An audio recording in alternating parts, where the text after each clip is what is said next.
Hi guys, welcome to Hoops Junction. Today we're talking about the Golden State Warriors dropping their first game of the season, losing by 29 points. Kawhi Leonard goes for 35 points. He has 5 rebounds, 5 steals, 3 assists. Kawhi Leonard is a beast. And just watching that game and watching both of the games, the season openers, it wasn't even a competition. It's like in each game, only one team came to play. Like they were really ready to play. The other teams were just going through the motions. And that's what was for the Golden State Warriors. Simply being put, they just didn't see the need to have energy and effort. I think that they looked at the first game, they either thought it was going to be a gimme or they just didn't want to try hard. For Klay Thompson and Draymond Green to finish the first half with only 2 points, it says a lot. Their minds were in it. Defensively, they weren't in it, and just they didn't come with that intensity. They were somewhere else. They probably thought it was going to be an easy win, or maybe they just weren't thinking about the game. They were already thinking about the finals and stuff like that. Because great teams, or super teams, they can get ahead of themselves. So that being said, everybody is panicking. Everybody's saying that, I don't think they're a championship team. I don't think they can win playing like this, and they're too small. They're a jump shooting team. Guys, pump your brakes. This was the same thing we were saying about the Miami Heat when they first formed.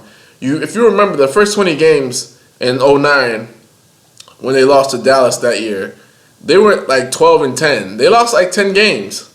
So they were still trying to figure things out. They were trying to figure out where LeBron was going to be with the ball, where Wade was going to be with the ball, how Chris Bosh was going to acclimate. It was a learning process, and they had a quicker learning curve than everybody else because we expected them to win right off the gate. We expected them to be undefeated right out the gate.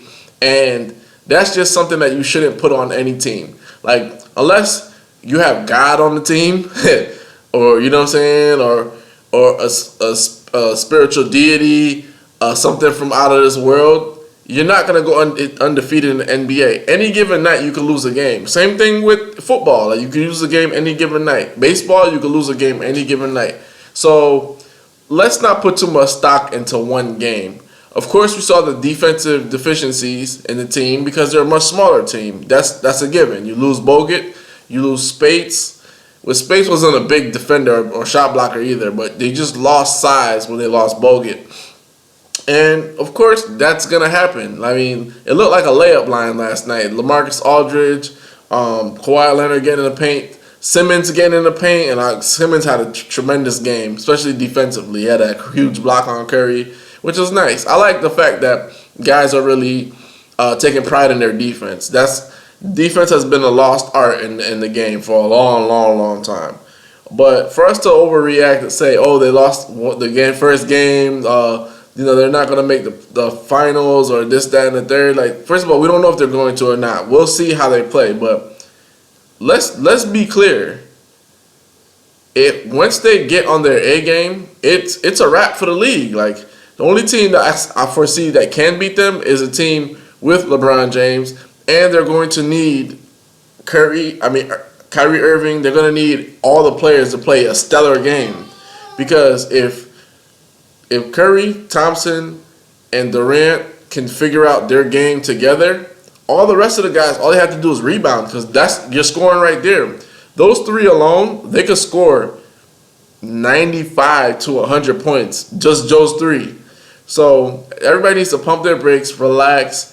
They did get out-rebounded. They're going to get out-rebounded most nights. That's like the same thing with the Miami Heat. The Miami Heat used to get out-rebounded.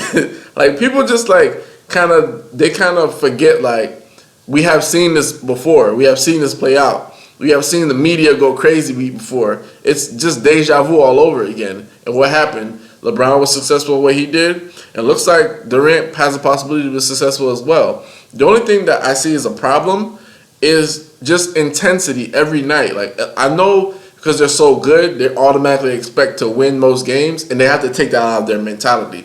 That cannot be a factor with them. They cannot overlook anybody. They can't even think like, I got Durant, I'm Kevin Durant. They can't even think like that, because LeBron doesn't think like that. If you look at LeBron James, he's very consistent. He's great. But what I like about him is the consistency of energy and effort that he puts. It doesn't matter if he's playing the Pelicans. It doesn't matter if he's playing the Sixers. It doesn't matter if he's playing Golden State. It's like he gives you that same intensity.